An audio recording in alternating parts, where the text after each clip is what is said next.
Bonjour à tous et bienvenue dans cette nouvelle vidéo où aujourd'hui je vous propose de recycler vos vieux appareils. Personnellement dans cette vidéo je vais démonter une imprimante laser qui est toute cassée et qui ne fonctionne plus et on va voir ce qu'on peut récupérer à l'intérieur. Avec ce que je vais récupérer, je vous propose donc de créer un accessoire geek assez joli, vous allez voir ça un petit peu plus tard. Évidemment cette vidéo est faite pour que vous puissiez vous adapter avec l'appareil que vous allez démonter.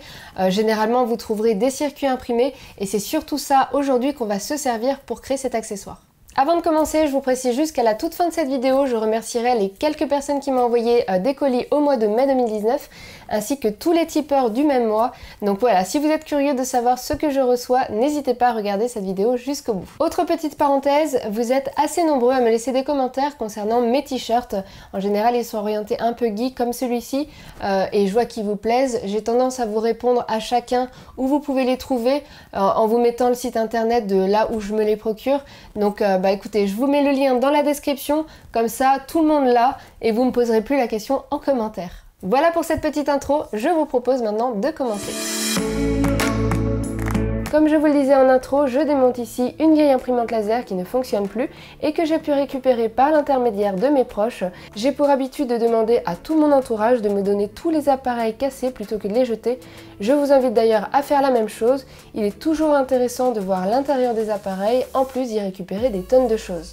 Et d'ailleurs dans cette imprimante, j'ai pu récupérer pas mal de vis, quelques moteurs, du fil d'hiver, c'est toujours pratique d'en avoir, des fines courroies de différentes tailles, un haut-parleur, différents circuits imprimés qui vont nous servir dans cette vidéo, des engrenages, des ressorts et d'autres petits trucs utiles que je voulais garder, des ensembles de claviers et quelques boutons. Au fil du temps, j'emmagasine toutes ces pièces dans des cartons, j'en ai donc sélectionné quelques-uns qui me semblaient être les plus jolis.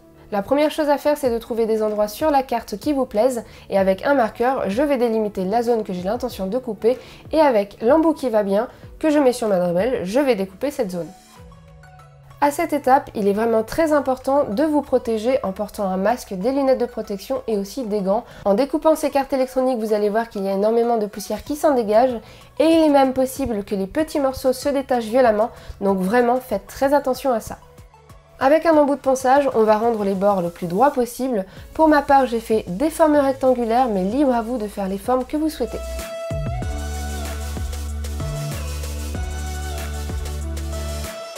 Et pour finir le ponçage, je fais le reste à la main. Ça va nous permettre d'avoir les bords bien lisses qui n'accrochent pas et aussi d'avoir les bords un petit peu plus droits.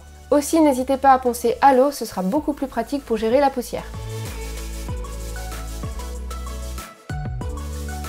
Maintenant que tout est bien poussiéreux, je plonge mes circuits dans de l'eau. Il faut qu'ils soient bien propres pour passer à l'étape suivante.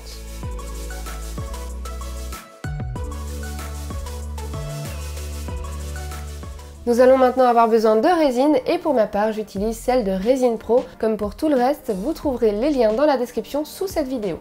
Il faudra mélanger la partie A et la partie B ensemble. La partie B doit être égale à 60% de A. Tout se mesure en poids et non en volume.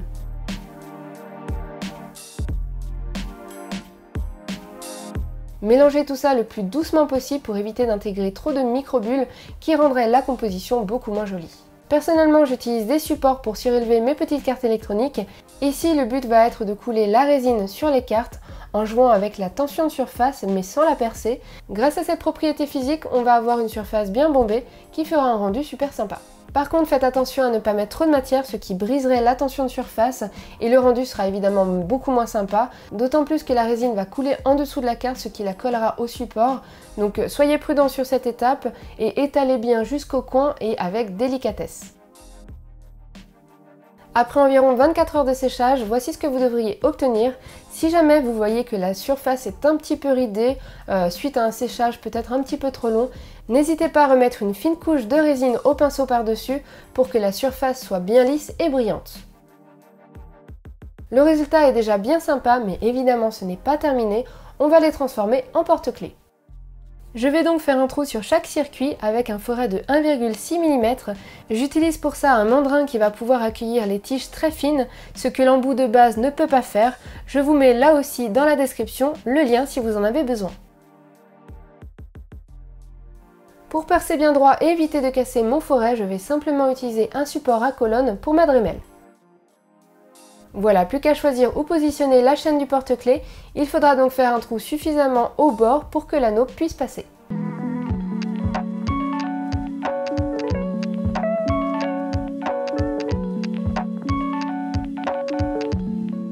Voilà, c'est presque terminé, il ne reste plus qu'à passer l'anneau de la chaîne et de bien le refermer à l'aide de 2 pinces.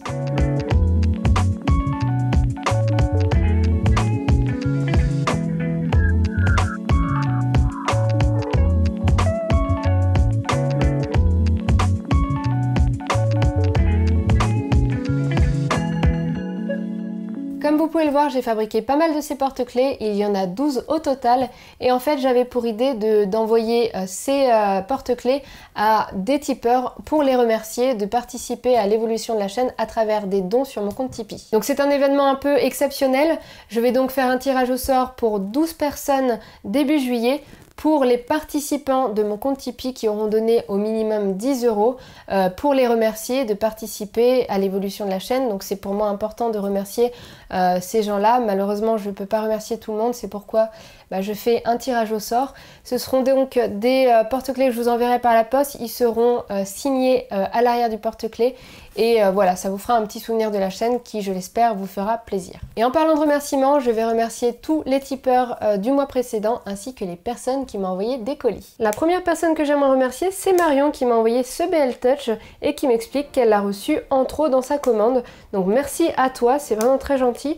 En effet, il me manquait un BL Touch sur une de mes machines, donc c'est avec plaisir que je m'en servirai et pourquoi pas vous en faire un tuto. Je remercie également Sébastien du même nom de famille que Marion, alors je sais pas si vous êtes de la même famille, mais j'ai reçu ces colis à peu près au même moment. Donc merci à Sébastien pour tous ces gants, je pense qu'avec tout ça je vais en avoir pour un bon paquet d'années. J'ai des gants de chirurgien et des gants pour bricoler. Je remercie aussi Damien qui a fait un tour dans ma liste Amazon et qui m'a acheté ce gros paquet d'embouts pour Dremel qui sont des embouts abrasifs et que je ne connais pas encore, donc c'est pour moi l'occasion de les tester. Depuis ma liste Amazon, j'ai également reçu ce gros paquet de papier de verre avec des valeurs différentes, donc vraiment il y a de quoi faire, c'est assez complet. Donc merci à Eric d'avoir fait un tour dans ma liste Amazon également.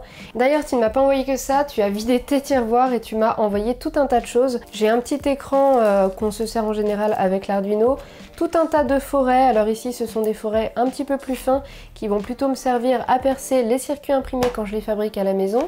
J'ai également tout un tas de petits modules ici à l'intérieur, des boutons, des autres boutons, un petit moteur, là encore des forêts, ici des plaques de cuivre déjà trouées et du scratch, ça peut aussi toujours servir.